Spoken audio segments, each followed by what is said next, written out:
7. Scotty. The fire camp looks like a ghost town save for all the tents. How Matt and I have spent the last 2.5 hours getting rocked side to side as gusts of wind slam against the rig. At first it was almost comical watching these guys try to set up their tents while getting pummeled with sheets of rain. One guy even had his rain fly ripped out of his hands. It flew up into the air and neither of us saw it come back down. Another guy didn't have a tent, just rolled himself in a tarp. It must be miserable out there. I fanned my fingers in front of the heat vents, grateful to be warm and dry. Eventually the crews got inside their tents, and we haven't seen a soul since. The wind and rain have eased up some, but according to radar, this thing isn't done kicking our asses yet. Until then, Matt and I have been hanging out in the cab trying to pass the time, and we're growing bored. We've done a couple training drills in the back. He tested me on where everything is located. I could do it with my eyes closed at this point. Lefty Lucy is gonna win. I'm telling ya, Matt says. No way. Righty Heidi is about to hit 2 other drops and power up. You're gonna get smoked. We've been racing raindrops down the windshield of the Ambo since we've run out of things to keep us occupied. I've won 17 races. He's won 12. You're not gonna catch up, I tease. My drop hits the windshield wiper first. 18, you cheat. He laughs, then leans forward, looking toward the camp, searching for any signs of life. When there's nothing, he sighs. Wanna watch another movie? I shrug. Matt came prepared with a couple downloaded on his phone. We watched a few yesterday, but they're all starring Rob Schneider, and there's only so much a person can take. Radio static fills the cab with a division announcement, and we pause our conversation to listen. Due to flooding and heavy storms moving in, we'll be relocating crews to nearby lodging. Resources will be self-sufficient for the first few days, so make sure your crews have everything they'll need. A local summer camp has generously offered to provide dormitories. We'll respect the host's property and not act like degenerates. A radio briefing will be conducted over the command channel at 1900 for crews at the new facility. For now, orders are to wait out the storm. If we don't get a break in the weather or conditions don't improve, we'll start to demob resources. Any questions? The corners of my mouth curve into a smile. That means hot showers and a toilet. I lived in my car long enough, I don't need to live out of an ambulance too. I can only imagine the belly aching from the hotshots who boast about being filthy and sleeping on the ground as if it'll earn them a medal. They're one of a kind. But seeing how the gravel lot is, turning into a mud hole, I'm sure the forest is 10 times worse. That should put them in a good mood. The radio crackles again. For a sleepover? Copy. Division, can we take the canoes over to the girls' camp? The query is not granted a response from operations, and I assume that one was from one of the hotshots. Once we receive our orders, Matt plugs in the coordinates to our GPS, and the voice command prompts with our first direction.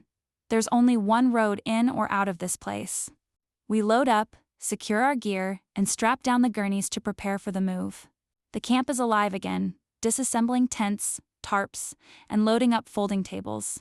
After a bit, a few hotshots take off in the bulky seafoam green buggies, and headlights bounce down the gravel exit. A couple more work trucks depart, and within a few minutes, we're on our way, rolling down the smooth, mirrored black asphalt as more sheets of rain splash across the windshield. Wipers tear back and forth, struggling to keep up with the onslaught of precipitation. Out the passenger window, plumes of smoke from the fire can still be seen hanging thick in the humid air. It's hard to wrap my mind around a job that has you running into a burning forest armed with only a shovel, axe, and the occasional chainsaw. Unreal. After about half an hour on the highway, we're taken off the main drag to another gravel road where a large gate hangs open. Our rig slows as we clunk over the metal grate and continue down a narrow path. This one is in much better condition than the road we left behind at the previous encampment. We round the bend and are greeted by a huge log gateway sign at least 20 feet tall. A wooden plaque hangs from the horizontal 10 grams overhead, and it reminds me of the ones I saw at ranches on my drive across the country. I lean forward and squint through the rain to make out the name, Camp Blue Sky, a fine dose of irony. The rig jerks as it bounces over washed-out divots, and eventually, we make our way toward a 3-story building with lap siding. It's one of several like it. This is one of 2 with the exterior lights on. Matt ducks his head, peering at the carved signs staked out in front of the building. Hummingbird Hall. This is it. A massive circular driveway sits in front, stretching between the matching lodges, probably used as a bus drop-off for campers. Matt finds a place to park toward the end of the row. It's not a parking lot, but it's been turned into one with all the other federal trucks and buggies. We park and unlatch our seatbelts. Then Matt's phone buzzes in the car mount, and a text notification flashes. He plucks it from the cradle and swipes his finger across the screen. Guys are talking about getting a poker game going in a bit, he mutters, tapping out a reply. Do you play Hold'em? I think I know how to play. Are they betting? If so, I'm out. Probably just snacks and stuff. I've got a bag of beef jerky and a few other things. I've got a box of off-brand Pop-Tarts and a couple packs of ramen noodles, but I'd rather not lose them. However, I'm willing to part with my bags of homemade caramel corn. It's cheap to make, but the last batch made so much, and I'm getting tired of eating it. Sure. I throw my pack over my shoulder, grab my water bottle, and hop out at the same time Matt does. We run toward the front entry of the building, doing our best to dodge puddles. Once inside, I shake off the droplets and survey our temporary living quarters. Stale air and petrichor envelop the space. Along the wall, muddy boots are plain in rows near the vestibule, with a few bags of gear piled tageet. The entrance opens into a spacious lobby of sorts with mac ceilings. To the right is a large staircase going up, surrounded by couple sofas and coffee tables. Burly footfalls and voices from the floor above tell me people are getting settled into rooms.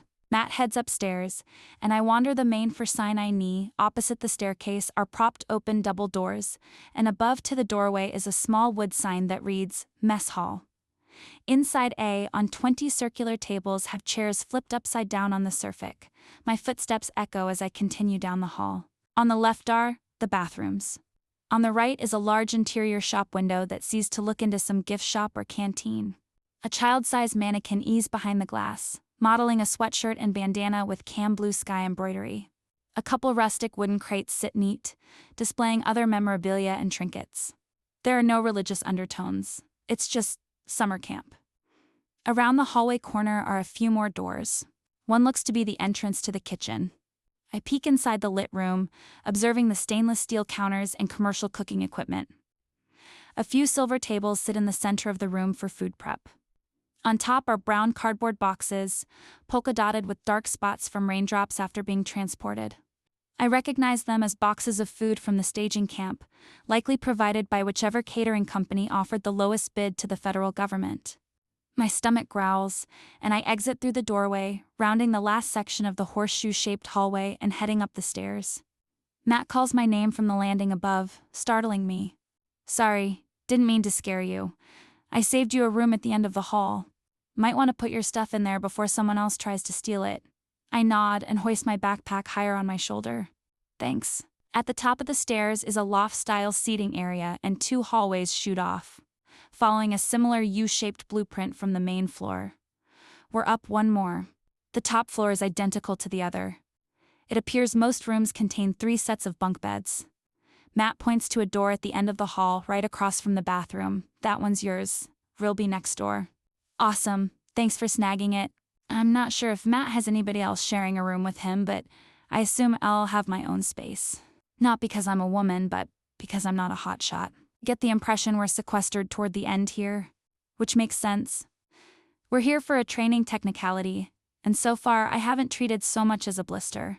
These hardasses could slice off a finger and would probably duct tape it back on before coming to see us.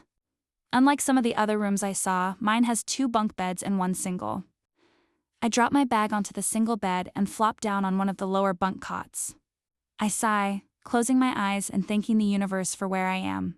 Hidden away? Cards? I jolt upright, hitting my head on the bunk above mine. Shit. I wince and rub the tender spot on my forehead. I need to move over to the single bed. When I crack open an eyelid, Matt is in the hallway wincing right along with me. Time. Dude, you gotta lighten up. I'll try to stomp around more next. Put a bell around your neck. I swing my legs over the side of the bed, ducking my head this time. Yeah, you can deal me in. I'm just gonna put on a dry shirt first. Where is everybody playing? Heard somebody say cafeteria? I nod. Be down in a sec.